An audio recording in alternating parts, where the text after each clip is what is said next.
Bismillahirrahmanirrahim.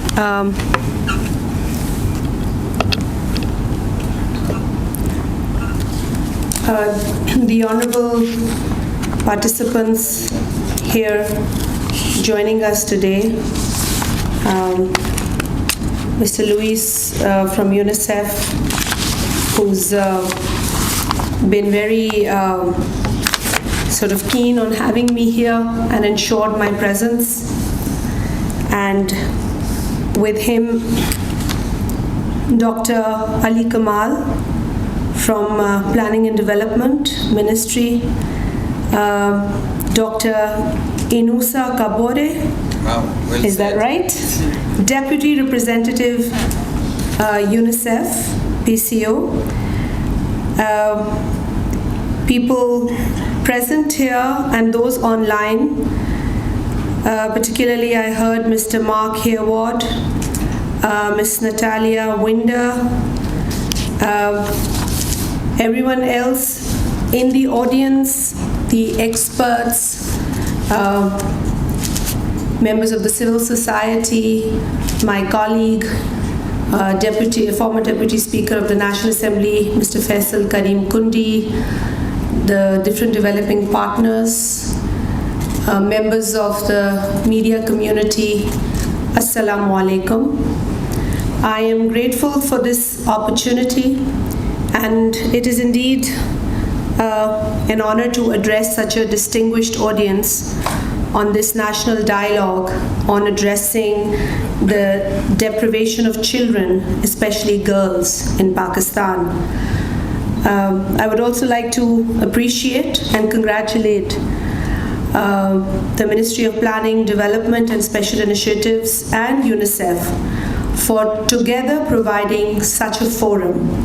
And I feel that it is a greater honor to be here at the end of the 3 long days, to also be able to listen to the conclusions, although I'm sure I've missed a very productive 3 days dialogue, discourse, and the conversation that took place.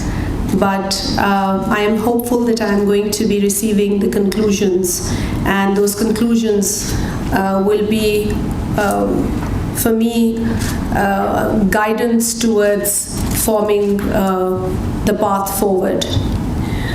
Ministry of Poverty, Alleviation and Social Safety spearheads one of the largest social safety initiatives in the world, lauded across the world by well-known institutions and agencies such as the United Nations. The Ministry's Social Safety Initiative aimed to create a welfare state by countering elite capture and leveraging 21st century tools and approaches.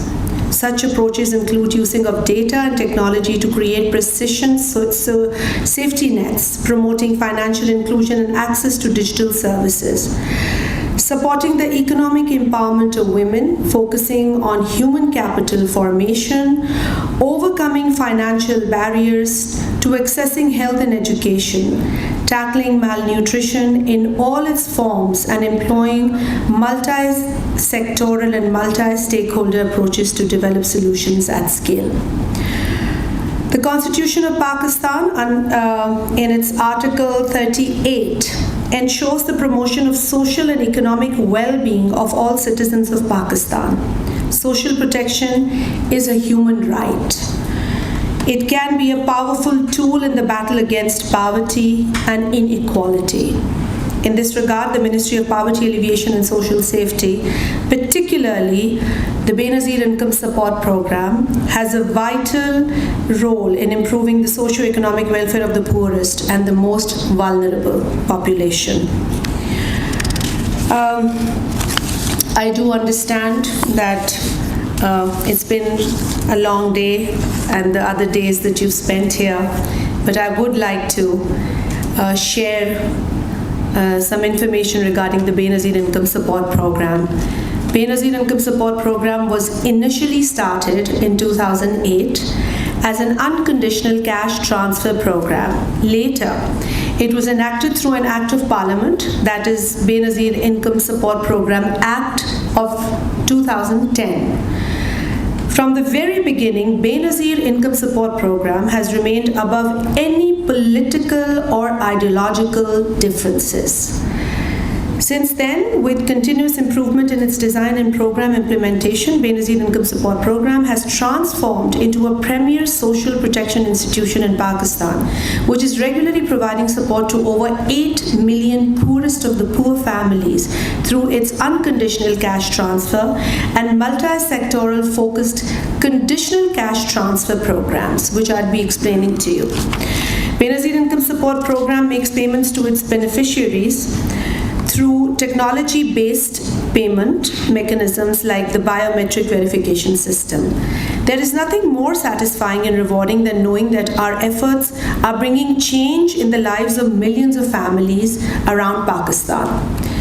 The evaluations of Benazir Income Support Program's unconditional cash transfer, which we also call Benazir Kafalat, show that there has been a positive impact on women's empowerment, including increasing the mobility of women who can travel freely to locations in their community and increasing the involvement of women in household decision-making process. The analysis of beneficiaries being targeted by Benazir Income Support Program show high rates of poverty. 91% of Benazir Income Support Program are either ultra poor or vulnerable to poverty due to various shocks. Our beneficiaries are facing multiple deprivations such as access to education and health, etc. These families have insecure livelihood opportunities, which means that they are dependent on casual labor, informal work, and daily wages. Also, there is quite low level of literacy prevalent in Benazir Income Support Program beneficiary families, as only 19% of adult women in beneficiary households are literate.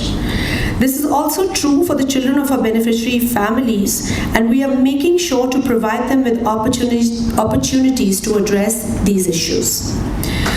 While discussing the deprivation of Pakistani children, it is pertinent to mention some of the appalling statistics, particularly related to access to health and education. A child born in Pakistan today will be 39% as productive when he or she grows up because of lack of opportunities. 40 out of 100 children are stunted, unfortunately, and so at risk of cognitive and physical limitations that can last a lifetime. There is also this issue of children out of school. And like I heard Mr. Ali speak earlier, that learning is very important, and learning is undoubtedly extremely important. Education is one of the areas where girls have been left behind, and every education metric testifies to the large gender gaps in the education sector in Pakistan. Gender influences access to education as well as the level of education which girls are allowed to attain. This is the reason that gender parity has been repeatedly emphasized as a starting point in almost all international and national goals, targets, indicators in the education sector. Poverty is one of the most persistent barriers to acquiring education. A lot of secondary studies point to the fact that demand-side economic barriers center on family poverty. Despite the fact that there is no fee for public schools, there are many other costs associated with sending a child to school. On the demand side, poverty seems to be the most important barrier to school attendance, and it affects girls much more than the boys. Other barriers and other impediments in gender enrollment include poor accessibility to schools, lack of female teachers, inadequate physical resources, and religious beliefs, etc. In order to address these issues, Benazir Income Support Program has a conditional cash transfer program for education. In order to address the issue of deprivation, particularly, education stipends provided to children of unconditional cash transfer beneficiaries from primary to grade 12 to increase the enrollment and reduce the dropout rate through cash incentive throughout the country. cash transfer is conditional to admission in educational institution and 70% attendance compliance is required. This initiative was launched in 2012 and approximately 8.5 million children have been enrolled since its inception. Our target is to enroll 9 million additional children by 2025, inshallah. Giving due consideration to the gender gaps in school enrollment, our program design focuses on better incentivization for sending girls to schools. In comparison to a boy student, an extra amount of ₹500 is dispersed to the families for sending a girl to school, while graduation bonus is also paid only to girls on completion of primary education, and that is around ₹3,000. So far, more than 4 million girls have been enrolled in the program as compared to the 4.5 million boys. The impact of conditional cash transfer of education has been considerable. The program increased the proportion of children currently enrolled in primary school by 13% points for boys and 15% points for girls. The overall school enrollment rates of primary-aged children in BISP households are significantly higher for those supported by the conditional cash transfer, 81% as compared to 60%. In addition, the average attendance rate for both boys and girls is significantly above the minimum required, that is 70%. On average, boys have an attendance rate of 83% and girls have an attendance rate of 81%. The results of our evaluations compare well to the impact on primary enrollment observed in other cash transfer programs that are running globally, the conditional cash transfers. Further, we have a conditional cash transfer initiative for health, or that is called Benazir Nashonama. Pakistan ranks third in global burden of stunting and wasting. To address stunting prevention and promote dietary diversity during the first 1,000 days window of opportunity, Benazir Income Support Program launched Nashonama to increase the uptake of health and nutrition services of its beneficiaries through 1. Provision of specialized nutrition food for pregnant and lactating women and children aged 6 to 23 months. 2 is the immunization to the pregnant and lactating women and children from their birth till 23 months. Third is the awareness session on breastfeeding practices, hygiene, sanitation, and dietary diversity, etc. Just like a conditional cash transfer for education, Benazir Nashonama also provides additional ₹500 for girls upon fulfillment of conditions by the beneficiary families. UNICEF is one of the partners with the World Food Programme working on the Nashonama program, and I'm happy to share that, and I also congratulate them for achieving considerable success in the implementation. In the next year, we are poised to launch Benazir Nashonama in all districts across Pakistan. While the pilot of the project is limited to 15 districts only at the moment, despite the successes, our work on social protection is just starting. We need to sustain the efforts to provide social protection for all segments of the population, especially the vulnerable groups at risk of being deprived or left behind. At the Ministry of Poverty Alleviation and Social Safety, most vulnerable, at this ministry, we have humbling responsibility of being custodian of the poorest and the most vulnerable population of the country. Being custodians essentially means protecting vulnerable families, especially children, giving them dignity, empowering them, and ensuring they have a new meaning in life.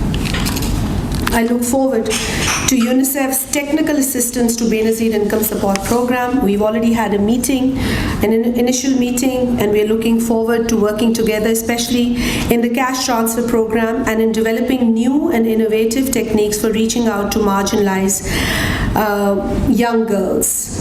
Our ministry would also like to invite your team to be part of the series of dialogues in the coming months on framing some policy options, exploring some new goals that are financially sustainable, inclusive, shock responsive, and resilient.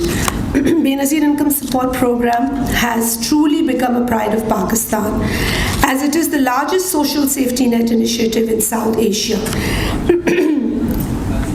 And I take pride in saying that it is one of the largest around the world. I conclude by conveying the message that political leadership and commitment to development, innovation will be vital in unlocking sustained financing for social protection as a cornerstone for ensuring resilience and growth, at the same time ensuring that no one is left behind. And at the very end, I would like to end by sharing a quote by the great leader whose name is used in this program, Shaheed Mohtarama Benazir Bhutto Sahiba, because she inspires so many of us and continues to do so.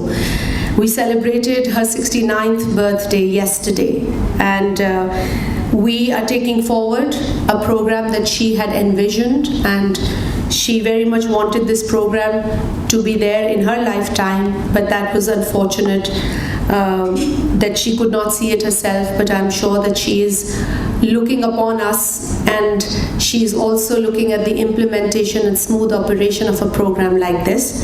And Benazir Bhutto said, as a woman leader, I thought I brought a different kind of leadership. I was interested in women's issues, in bringing down the population growth rate. As a woman, I entered politics with an additional dimension, that of a mother.